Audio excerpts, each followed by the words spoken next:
Hello and welcome to Lost Love Chronicles. Dear listeners, before we get started, drop a quick hi in the comments and let us know where you're tuning in from. Also, if you have any suggestions for us to make the channel better, please let us know. Now let's start with the story. My name's Hudson, I'm 35, and up until recently, I thought I had everything figured out. I was married to Jenna, she's 32 now, and for 7 years, things looked solid on paper. Our relationship seemed typical from the outside. I mean, nothing fancy. No whirlwind romance or dramatic ups and downs. Just stable. I built my construction company from nothing. Literally nothing. I started with just me, an old used F-150 that rattled every time I braked too hard, and a set of tools that barely filled half a garage. The first few years? Hell, 80-hour work weeks were the norm. There were nights I slept in the truck just to save on gas because I had to crisscross the state to bid on every possible job I could find. I'd be parked outside some job site, eating a gas station sandwich at midnight, just hoping the next day's pitch would land. I'm not saying this to brag, but I gave everything to make this company real. I missed my best friend's wedding because we had a commercial build running behind schedule, and finishing it meant we'd stay in the black for that year. One winter, I worked through a bout of pneumonia. I could barely breathe, but I showed up every day because losing that client would have sunk us. Every dollar I made, I poured back into the business, better equipment, better trucks, hiring solid guys I could rely on. I didn't take shortcuts. I couldn't afford to. And through all of it, I thought I was building something not just for me, but for us. Jenna never worked a day during our marriage. That wasn't an issue for me. That was our deal. You focus on your dreams, babe, and I'll take care of the house, she told me early on. It seemed fair at the time. We were a team, right? But what taking care of the house ended up meaning was something else entirely. She used my money to hire a cleaning service. Takeout became our regular dinner planned for, sometimes 5 nights a week. And those so-called dinner parties? Supposedly for networking, but they always seemed to be packed with her friends. Never mind. She'd redecorate the living room when she got bored. I counted 3 full makeovers in 7 years, new rugs, curtains, sometimes new furniture altogether. I didn't argue. If it made her happy, fine. I wanted her to have a life she loved. That's what you do when you love someone, right? So I gave her everything. Brand new Audi, personal trainer, shopping whenever the mood struck her. Meanwhile, I was still wearing the same 5 t-shirts in rotation, driving a beat-up old car with 100,000 miles on it. Not because I couldn't afford better, but because I'm practical. She never once had to worry about bills, and I never complained. Not once. Our home. It was nice. Not some massive mansion or anything, but definitely one of those upper-middle-class spots with a big yard, quiet neighborhood, good schools. We had a dog, no kids. And from the outside, people probably thought we were one of those perfect couples. Successful, smiling, put together. Jenna was that girl who turned heads everywhere. Charismatic as hell. She could walk into a room and have everyone hanging on her every word in 5 minutes. That used to make me proud. And no, I wasn't jealous. I trusted her. Completely. I worked late most nights. The company was growing fast, which was great, but it also meant I was burning the candle at both ends. Managing multiple construction sites, coordinating with contractors, dealing with picky clients, and wading through endless city permits. It was no joke. One night, I was at the office probably around 10 p.m., trying to finish up bids for 3 different commercial projects that were all due by the end of the week. I was drained but pushing through when my phone buzzed. It was a text from Brian. He's a buddy of mine who owns a restaurant downtown. Good guy, no drama. Brian, hey man, is Jen out of town? Cause I swear I just saw her at the Orchid with some dude. The Orchid, obviously not its real name, isn't your average date night place. It's upscale, borderline pretentious. You don't eat there unless you're celebrating something or trying hard to impress someone. Minimum $300 on dinner. Easy. My stomach dropped. Jenna had told me earlier that evening she wasn't feeling well and planned to stay home. I replied, me, you sure it was her? Brian, dude, she was literally 2 tables away. And they weren't acting like casual friends, if you know what I mean. I just sat there staring at the screen. My first instinct was to make excuses for her. Maybe it was a cousin. Maybe an old friend in town. Something innocent. Something explainable. The next morning, I tried to stay calm. While we were having coffee, I played it casual. So what did you end up doing last night? I asked, keeping my tone light. She didn't blink. Oh, nothing really, she said, stirring her coffee. Watched some Netflix and went to bed early. Still feeling kind of crappy. She lied. Straight to my face. That was the moment everything shifted. I'd always believed in trust. I never went through her phone, never tracked her location, never questioned her when she said she was going out with friends. I thought that kind of stuff was toxic. But now I had a reason. That night, after she fell asleep, I sat on the edge of the bed with my laptop and logged into our shared bank account. At first, nothing seemed off. Groceries, gas, her trainer, Amazon orders, normal stuff. But then I saw it. A $2,800 charge at the Orchid. From 2 nights ago. I felt my chest tighten. $2,800? That's 3 months of car payments. That's half a roofing job for one of our clients' duplexes. Jenna didn't have her own credit card. We shared everything, one account, one line of spending. So where the hell did this charge come from? The next day, I made sure to get home early and grab the mail before she could. That's when I found it, a credit card bill in her name. From some bank I'd never even heard of. I opened it, hands shaking. The balance? Over $15,000. 15 grand, gone in 6 months. I scanned the itemized list: hotels, restaurants, boutique stores, spa treatments, and jewelry. Lots of jewelry. She wasn't just buying things for herself. These were gifts. She was spoiling someone. Not with her money, with mine. That was the moment the gloves came off. I waited until the next night. Same routine. She went to bed. I waited a while. Then picked up her phone from the nightstand and stepped into the hallway. It wasn't my proudest moment, not even close. But if your wife is lying to your face, you stop caring about what's polite. There was one number that kept showing up. Over and over.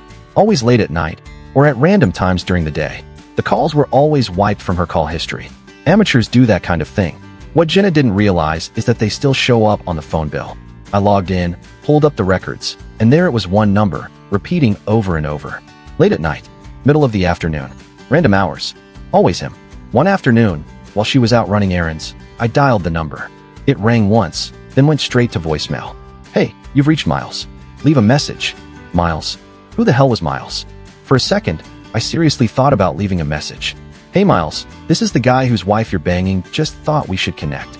But I stopped myself. That would have been satisfying in the moment, but it wouldn't get me what I needed. Instead, I went digging. A quick search, a couple of clicks, and there he was, Miles Stevens. Corporate attorney. One of the slick-looking guys working at one of the big-name firms downtown. Strong jawline, smug smile, 2 perfect suits. Yeah, I could see the appeal. They weren't connected on Facebook, no photos together, no likes, no obvious signs, but I kept looking. And once I knew what I was hunting for, it didn't take long. A few common exchanges on public posts stood out. Flirty, subtle, just enough to know they'd been circling each other for a while. I could have confronted Jenna right then, shown her what I found, watched her scramble for lies. But I didn't want excuses. I didn't want half-truths or tears or some half-baked story about emotional distance. I wanted hard proof. Undeniable. Something she couldn't lie her way out of. I know my way around tech, at least the basics. So I installed a home security system, cameras in the living room, kitchen, the entryway. All the common areas. It was my house too, completely legal. I didn't put any in the bedroom or bathroom. I wasn't trying to be a creep. Just smart. I waited until she was at her yoga class, then installed everything. When she got home, I played it off casually. Hey, company had a good deal on a security package. Figured it wouldn't hurt, you know? With all the porch piracy and break-ins lately. She barely reacted, just nodded and went back to scrolling through her phone. That night, while she was in the shower, I backed up her phone. Again, not proud of it. But when your wife is lying to your face, the rules change. I needed to know the truth. And what I found, it wasn't just cheating. It was betrayal, calculated betrayal. The kind that made me question if I ever actually knew the woman I married. So there I was, weekends spent playing detective in my own damn home. It wasn't how I imagined spending my nights, but it was still a hell of a lot cheaper than watching her take half my company, my house, and walk away clean. It didn't take long. Within the first week, the cameras caught everything. One night, while I was working late at the office, Jenna brought Miles into our house. The same house I busted my ass to pay for. She walked in with him like she owned the place, laughing, kicked off her shoes, led him to the living room, the couch I bought. She poured him a drink from the bar I stocked. And then they sat there and started talking. Like it was nothing. Like I didn't exist. Only it wasn't small talk. It wasn't some flirty nonsense. It was worse. It was strategy. I watched the footage later, jaw clenched so tight it felt like my teeth would crack. Jenna sat there next to him, legs crossed, swirling her wine like she was at some boardroom pitch meeting. Once we file the papers, she said, clear as day, we need to ask for at least half the business. She leaned in a little closer and added with this smug little smile, Walker Construction is worth a fortune. Now Miles, who I now realized wasn't just some smooth-talking corporate suit, but a full-blown divorce attorney, wasn't just sleeping with my wife. He was coaching her on how to gut me in court like it was just another case file. I sat in the office one night, staring at the playback, jaw locked, fists clenched, as his voice came through clear on the audio. Just keep track of every time he doesn't come home for dinner, or misses something because of work, Miles said smoothly, like this was all standard operating procedure. We're building a case that he was emotionally absent. Then Jenna chimed in, nodding like a student soaking up wisdom. Should I also make notes about the charity stuff I've organized? And the event planning? Exactly, Miles replied. Make sure you're the one managing all the social events and house stuff. We need to show that you contributed to his success. Emotionally, socially, it all counts. I felt like I was being mugged in my own home. This wasn't infidelity anymore, it was espionage. They were treating my life, my business, like a chessboard. And I was the idiot king they planned to corner and knock over. Jenna wasn't just cheating, she was plotting, calculating, systematically laying out how to ruin me financially. And all the while smiling at me across the dinner table like everything was fine. I kept watching the footage, kept compiling. Each lie she fed me, going to yoga, brunch with Katie, just grabbing coffee with the girls. All of it was followed by security footage of her dressed to kill, hopping in her car, and heading straight into her affair. Sometimes she'd come home after, all sweet and sleepy, climbing into our bed like nothing had happened. The cold-bloodedness of it made me sick. That's when I knew I had to step up my game. This wasn't just betrayal. It was war. So I went full amateur spy. I'd park across the street from fancy restaurants I knew they liked, slouch down in the seat with a baseball cap pulled low and sunglasses on like I was auditioning for a low-budget detective flick. Felt ridiculous as hell, but it worked. Within a week, I had what I needed. Photos. Clear, damning photos I took myself, Jenna, and Miles sneaking into hotels, holding hands at restaurants, laughing over wine like they were some power couple on vacation. Shout out to the zoom lens I panic bought on Amazon, best $139 I ever spent. I found social media screenshots too. Even though they kept things subtle, Miles couldn't resist the occasional flex. A post about buying someone special a $5,000 bracelet. Designer bags, too. I recognized one of them on Jenna's arm a week later. And the worst part? It had been going on for almost a year. A year. While I was busting my ass expanding my company into 2 new counties, my wife was out test driving her new husband. But it didn't stop there. One night, I was checking the live security feed from my phone while working a late shift on site. I nearly dropped the damn thing when I saw Jenna in my home office. She wasn't just snooping, she was documenting. She was taking pictures of contracts, client lists, sensitive financial data. She even found the notepad where I kept my login info and photographed that too. I came home later and acted normal. Waited until she was pouring herself a glass of wine and said casually, "Hey, were you looking for something in my office earlier?" I saw the door open. She didn't even flinch. "Oh, yeah," she said, sipping her wine like nothing was off. I thought I'd lost the insurance paperwork. Just wanted to double check. I nodded. "Gotcha. Let me know if you still need it, I can help find it." Inside, I was boiling, but I didn't show it. I knew I had to stay cool until I could make my move. That night, I called Caleb, my old buddy from college and one of the best divorce attorneys in the city. Caleb isn't some sleazy billboard lawyer with a fake smile. He's the kind of guy that other lawyers fear. The guy who never blinks, never loses, and doesn't flinch at messy cases. We met the next morning over coffee. I laid everything out for him. The affair, the coaching, the footage, the photos, the passwords, the blatant planning to bleed me dry. Caleb didn't even blink. He leaned back, hands steepled. "Well," he said with a smirk after reviewing a few of the clips, "looks like Jenna messed with the wrong guy." Then he leaned forward, his tone sharpening. "But before we go nuclear, tell me, do you guys have a prenup?" After that first meeting with Caleb, after I laid it all out and saw just how deep Jenna and Miles's plan, when I made a call I never thought I'd have to make. I dialed my dad. He picked up on the second ring. "Hey son, everything all right?" I didn't even know where to start, but I took a breath and dove in. I told him about Jenna, the affair, the hidden credit card, the camera footage, the phone records, the scheming. "Miles," there was a long silence after I finished. The kind of silence that stretches just enough to let you hear everything that isn't being said. "Looks like that prenup you made me get is gonna save my butt," I finally said, trying to sound a little lighter than I felt. I could practically hear him chewing on his response. I knew he wanted to say "I told you so." And honestly, he had every right. "Dad," I said, sighing. "Just say it.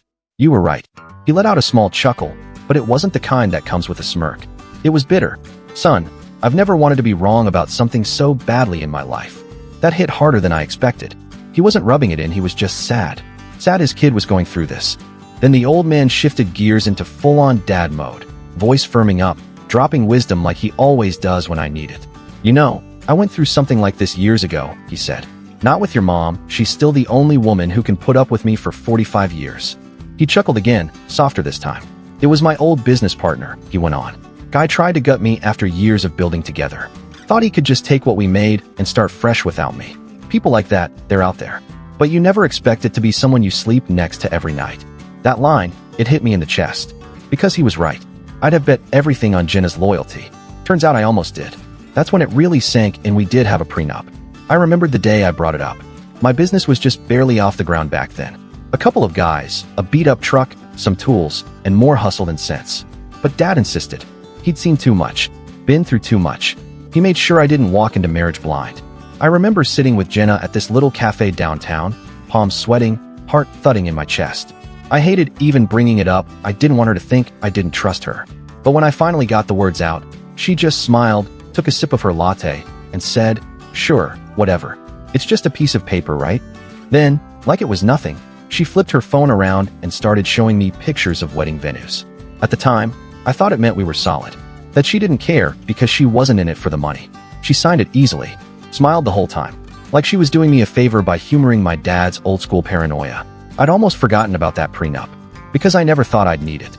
Apparently Jenna forgot about it too. Or maybe Miles convinced her it wouldn't hold up in court. Either way, I gave Caleb the documents. He combed through every clause like a surgeon. When he finally looked up, he gave me a sharp nod. "This is good. Solid. Detailed. Covers everything you brought into the marriage, everything you built after." But he raised a finger. "We need to be careful." I narrowed my eyes. "Careful how?"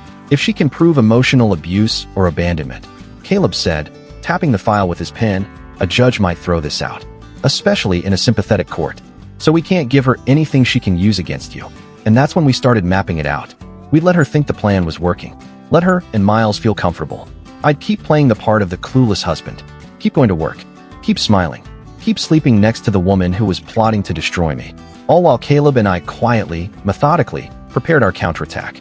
So for the next few weeks, I played the part. I was the perfect husband on the surface. Brought home flowers for no reason, like some guy out of a rom-com. I suggested date nights, even ones at her favorite places. She declined most of them, of course. "I'm tired," she'd say, or "not feeling well tonight." I didn't push. I didn't react. I just smiled and nodded. But I made damn sure other people saw me trying. Friends, neighbors, my sister, when she dropped by one evening.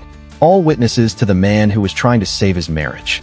Behind the curtain, though, I was securing the castle. I moved every important business document out of the house and into a locked file cabinet at my office.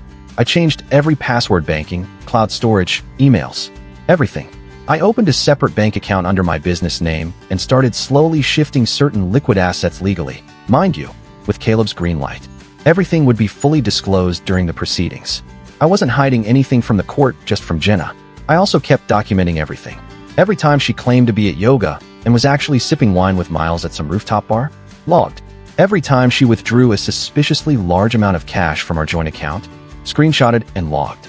Every phone call, every message, every lie. Stored, dated, backed up. The whole time, she thought I was clueless. She probably laughed about it with Miles. "He has no idea," I imagined her saying. "He's too wrapped up in his work to notice anything." She thought I was the same guy who used to leave my car keys in the fridge when I was exhausted after a 16-hour shift. An easy mark. Well, she thought wrong. Then, about a month into my quiet war, the universe dropped the cherry on top. A gift, wrapped in pure stupidity. She left her email open on our shared computer. I sat down just to check some work files, and there it was bold at the top of the inbox. Subject, divorce strategy. Sender, Jenna. I didn't breathe. Didn't blink. I opened the email. Screenshots. Instantly. Click, click, click. The message to Miles spelled everything out like a playbook for betrayal. She was going to wait until Walker Construction wrapped up our biggest project to date. One I'd been pouring blood, sweat, and caffeine into for the last 8 months. Once that final payment hit, she'd file for divorce. She was going to claim half of it all. The business, the properties, the retirement accounts, even the tools, for God's sake. There was more. She wrote about how once she secured her share, they'd pack up and move to another state. Fresh start, she called it. As if gutting someone's life was just page one of some romantic adventure. That was it for me. I had everything now. Evidence, timeline, motive, intent, audio, video, and now, a signed confession, practically. Time to meet with Caleb. We sat in his office 2 days later, surrounded by files, footage, and the growing list of receipts I'd built. She thought she could outmaneuver a builder. I muttered. Caleb just shook his head, smiling faintly as he sorted through the screenshots. Jenna thought she was clever, but she's walking straight into a buzzsaw. Then he asked me something that stuck with me. Do you think she really forgot about the prenup? I'd been wondering the same thing. Because here's the thing, not only had she not forgotten about it, she and Miles had actively been trying to figure out how to get rid of it. When I finally dug deeper into her email account, I found the thread. Exchanges between her and Miles, trading legal nonsense like candy. Miles wrote, "Prenups get thrown out all the time. We'll argue you signed under duress. He pressured you into it. It was unfair. One-sided. Boom, invalidated." Jenna was eating it up. No hesitation. She believed him completely. She had so much faith in Miles's legal expertise, she didn't even bother to check the prenup herself. She thought she was one step ahead of me. That smug little smirk she wore the day it all started, God, I can still see it. Like she was already counting the money in her head. What she didn't know was that she was about to get absolutely schooled. Anyway, back to the story. By the time Jenna made her move, Caleb and I had been preparing for 6 solid weeks. We weren't just ready, we were loaded. Video footage, text messages, emails, bank statements, credit card bills. We had a mountain of evidence proving the affair and their entire conspiracy to screw me over in the divorce. Then it happened. One evening, I walked through the door, covered in drywall dust and sweat from a long day, and there she was, waiting in the kitchen like some cheap drama villain, leaning against the counter with that weird, smug grin on her face. "We need to talk," she said, and slid an envelope across the kitchen island like she was serving a royal decree. I picked it up slowly, like I was confused, like I had no clue what this could possibly be. Opened it. Divorce papers. I scanned through the contents while she stood there, watching me like a hawk, waiting for the reaction. The demands were laughably predictable. Half of my business. Alimony for life, no less. The house. Even my truck. It was, on paper, a financial bloodbath. "I'm not happy anymore," she said, in this tone that sounded like she'd rehearsed it in front of a mirror. "I think we both know this isn't working." I looked up at her slowly, played it like a man trying to understand. "Can I ask why?" I said. "Is there someone else?" "No." She didn't even flinch. Lied right to my face. "I just feel like we've grown apart. You're always working, and I need more from a relationship." I wanted to laugh, or scream, or drop a stack of screenshots on the table and ask her if Miles helped her draft the script. But I didn't. I stuck to the plan. I nodded slowly, said I needed some time to process. Then I walked outside and made a call, not to my parents like I told her, but to Caleb. "It's game on," I told him. The next few weeks were surreal. We were still under the same roof, but barely spoke. She was out late constantly, not even pretending anymore. I'd catch her looking at her phone with that dreamy little smile, probably texting Miles about how well their plan was going. Meanwhile, I was actually working my ass off. I had a huge commercial project on the edge of completion, one that I knew she was just waiting to cash in on. One night, as I came in from a late site inspection, she looked up from her laptop and said, "It's good you're focused on work right now. Finish what you need to finish." The subtext was crystal clear. Finish the West Side project, so I can take half. Caleb and I filed our response to her petition shortly after. On paper, it looked like we were going along with most of it, just asked for some time to properly value the business. That bought us the time we needed. We let her believe she had the upper hand, while we built the perfect legal counterstrike. The court date was set for 3 months out. That gave us room to maneuver. I kept moving money between accounts strategically, legally, and with full documentation. Every transaction backed up and approved by my lawyer. I closed out the West Side project, got paid, and then did exactly what I told Caleb I'd do, reinvested most of it into the business. Equipment upgrades, subcontractor bonuses, expanded storage space. All legit. Weeks passed. Then, one night, Jenna finally noticed. She stood in the kitchen, arms folded, trying to sound casual, but failing miserably. "Where's the money from the West Side project?" she asked, clearly trying not to sound accusatory. I didn't even look up from the invoices I was sorting. "Had to buy new equipment," I said casually. "Business expenses." Her face twitched with anger, just for a second. She caught herself, but I saw it. She wanted to demand answers. Where's the money? Why is the account low? But she couldn't. Not without tipping her hand that she'd been watching everything with divorce in mind. So instead, she pursed her lips and walked away like she didn't care. But I knew better. As the court date crept closer, Jenna got bolder, more confident. She started moving some of her stuff out, casually mentioning she was looking at condos downtown. She even started talking about her half of the furniture, the kitchenware, hell, even the stupid paintings in the hallway she never liked in the first place.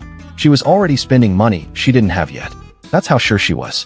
The night before court, I lay in bed staring at the ceiling. I wasn't nervous. I was wide awake because I couldn't wait for it to be over. I couldn't wait to finally shut this whole circus down.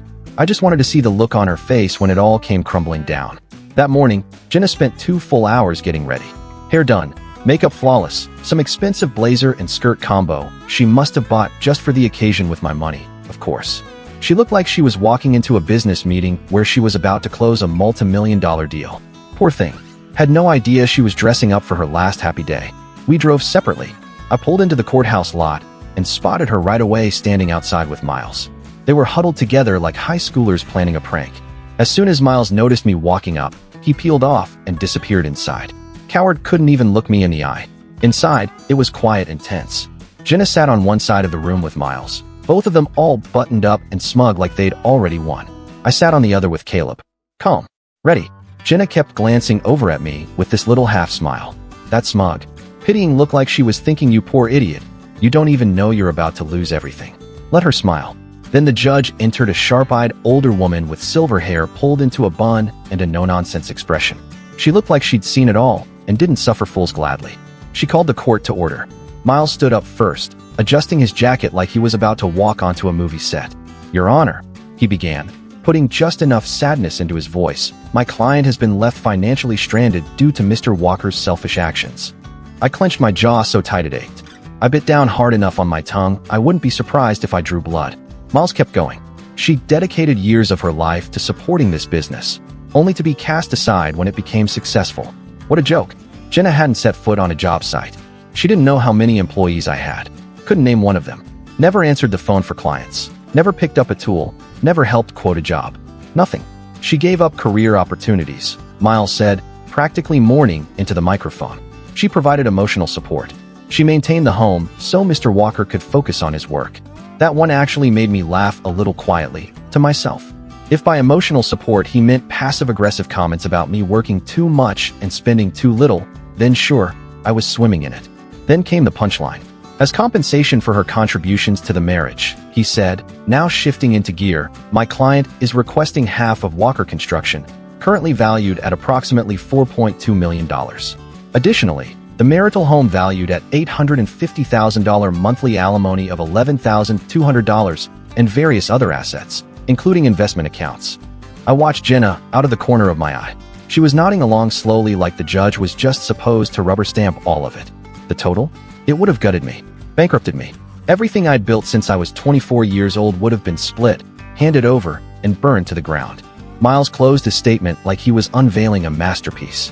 Your Honor, my client simply wants what's fair after 7 years of partnership. And then the judge turned to our side of the courtroom. Counsel for the respondent, she said. Your statement. I sat perfectly still. This was it. Caleb stood up slowly. Calm. Measured. He adjusted his tie. And Jenna? Jenna had no idea what was coming. The courtroom was dead silent as Caleb rose from his seat. Jenna still wore that smug little smirk, the kind of look you'd expect from someone mentally redecorating their new beach house. And Miles, he stood tall beside her, smooth and sharp like a shark in a tailored suit, confident they'd already won. Caleb, calm as ever, flipped through his file like he had all the time in the world. Then he said, in the most composed and professional tone, Your Honor, there appears to be some crucial information that was omitted from the petitioner's presentation. The judge, giving a slow nod, said simply, proceed. Caleb reached into the folder and produced the prenuptial agreement. My prenup. The one Jenna and Miles had convinced themselves was invalid. He stepped forward and handed it to the judge. I turned slightly just to watch Jenna's reaction. That smirk of hers twitched. Her brows creased. I could see her lips part, slightly confused. In 2 seconds flat, she went from queen of the courtroom to completely off balance. Miles leaned toward her, whispering rapidly in her ear. Her eyes darted to the judge, then back at Caleb. But Caleb wasn't finished. Additionally, Your Honor, he said, reaching into his briefcase again, we have evidence to support not only infidelity, but conspiracy to defraud. Now the judge sat up a little straighter. I glanced at Jenna. She wasn't smirking anymore. She was blinking rapidly, breathing heavier. Caleb held up a USB drive and said, with the court's permission, we'd like to present video and digital evidence to support our claims. The judge agreed. The clerk moved to set up the monitor. Jenna's panic was visible now. She shook her head, almost involuntarily. This is private, she tried to say, standing halfway from her seat. Sit down, Mrs. Walker, the judge ordered, sharp and firm. And just like that, the video began. The first clip played. Jenna and Miles in my living room, our living room, talking about how to get around the prenup and take half the business. The audio was crystal clear. Miles said something about timing the divorce with the big project payout. Jenna giggled. I didn't move, just kept watching her. The next clip showed Jenna taking photos of my confidential financial documents from my home office. Then a series of messages, screenshots from her email and texts where they were discussing exactly how to make it look like she'd been forced into signing the prenup. Jenna turned to Miles. "Do something," she whispered. Miles stared straight ahead, lips tight, jaw clenched. More clips played. More messages. More damning evidence. The room was silent. You could hear the faint hum of the monitor. With each clip, Jenna shrank a little more in her seat. Her hand came to her mouth, then her chest. Her breathing grew uneven. At one point, she reached for Miles, who gently pulled away. And him? Miles's face had gone pale. That confident posture collapsed into pure dread. He knew. The judge's face changed too. That neutral, judicial mask gave way to something colder. Disgust. Disappointment. It was subtle, but I caught it. By the time the final clip faded off the screen, Jenna looked like she might faint. Her hands were shaking. Her mouth was open, but no words came. The judge cleared her throat and said, "Counsel, do you have any response to this presentation?" All eyes turned to Miles. He didn't even bother trying to object. He quietly closed his briefcase, clicked the latch, and said, "Your Honor, my client will be withdrawing her financial claims." Just like that, Jenna turned to him, eyes wide. "What?" she whispered. "Miles, no, we can still." With the evidence presented, he cut her off without even looking at her. "We have no grounds to contest the prenup." The judge gave a single nod. She didn't need to hear more. Jenna's mouth opened again, but no words came. Her hands fluttered in the air like she was trying to grab something invisible. "Your Honor." Wait, she tried one last time. The judge raised a hand. "Enough." From there, it moved fast. The judge's ruling was swift. Precise. Brutal. "All financial claims are dismissed," she said, her voice cold and final. "The prenuptial agreement is upheld. Divorce granted on the grounds of adultery." It was done.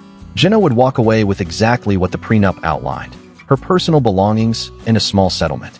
Barely enough to last her a year with the way she spent. The gavel came down with a sharp crack. Jenna didn't flinch. She just sat there, stunned, staring straight ahead like her brain couldn't catch up with what had just happened. All that time, all the scheming, all the whispered plans and backroom promises. And in less than an hour, it was all over. She didn't get my business. She didn't get the house. And she damn sure didn't get the alimony she was counting on. Nothing. As Thanos would say, all that for a drop of blood. Except in Jenna's case, she didn't even get that. I walked out of that courtroom like a boss. Straight back, head high, not a single glance backward. The moment the gavel dropped, I was already free. She tried to catch up to me in the hallway. Her heels clacked behind me, fast and uneven, like she was running on panic. "Hudson, wait. Please," she cried. Her mascara was running, her face blotchy. She looked wrecked. I didn't say a word, just kept walking. She reached for my arm. "Please, I didn't mean for it to go this far. We can talk, just let me explain." I stopped for half a second, turned slightly, and looked her dead in the eye. There's nothing left to say. Then I walked out the door, leaving her standing there in a courthouse hallway, holding the ruins of her own mess. The aftermath was as straightforward as it gets. The court gave her 2 weeks to get her stuff out of the house. She called me that same night.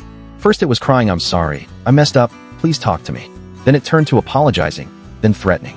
Flip-flopping between heartbreak and rage like she couldn't decide whether to beg or burn everything down. I blocked her after the first day. When she came by to get her things, I made sure to have 2 of my buddies there as witnesses. I wasn't about to give her an inch or risk any drama. She looked awful, like she hadn't slept in days. Her face was puffy, hair a mess, clothes hanging off her like she just didn't care anymore. For a moment, just a brief flicker, I almost felt sorry for her.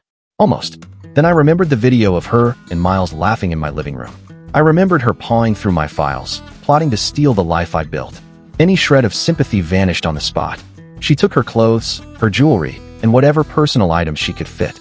5 suitcases and a couple of boxes. That was it. From dreaming of millions to schlepping out with bags like a failed vacation. It was pathetic, honestly. The funniest part? She had already put down a deposit on a luxury condo. Assumed she'd be rich by summer, sipping champagne and redecorating. She lost that deposit, of course. And on top of that, she had racked up massive credit card debt buying new furniture, designer clothes. All for a new life she thought she was guaranteed. All legally her problem now, not mine. And Miles? Turns out his law firm didn't appreciate finding out one of their partners was sleeping with a client and helping her commit fraud. Especially when the evidence was crystal clear. Caleb made sure the State Bar Association got everything. Last I heard, Miles was facing an ethics investigation. Couldn't have happened to a nicer guy. The whole experience? It changed me. No use pretending it didn't. I'm more cautious now, more guarded. Trust doesn't come easy. Not after what I saw, what I lived through. But my business? My business is doing better than ever. After the divorce was finalized, I poured every ounce of energy I had into Walker Construction.